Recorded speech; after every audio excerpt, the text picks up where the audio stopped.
You might remember Kevin Rudd, Australia's former Labor Prime Minister, known for being fluent in Mandarin and for being the first victim in Australia's current, rather brutal chapter of federal party politics.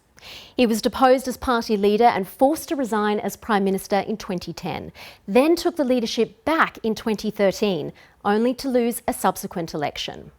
Now, the former politician has set his sights on the role of UN Secretary-General.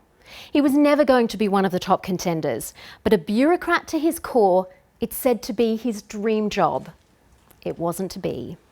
Does the government believe, do we believe, do I as Prime Minister believe that Mr Rudd is well suited for that role? My considered judgment is that he is not.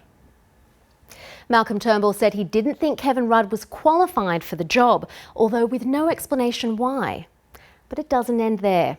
Kevin Rudd has now released letters he wrote to Malcolm Turnbull, which he says shows the Prime Minister had promised to support his bid for the top job as recently as December. The state broadcaster has published them in full. While Kevin Rudd's Labor Party is furious, speculation is rife about what really happened. Kevin Rudd has tweeted his thanks to other ministers in the Conservative Party, seeming to suggest that only the Prime Minister stood in the way of his bid for the UN top job.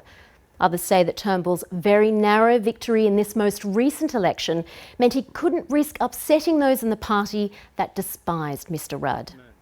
Whatever the reason, this latest political skirmish only seeks to remind the world of the viciousness that can be a feature of Australian politics, even as former politicians try and make their escape into international diplomacy.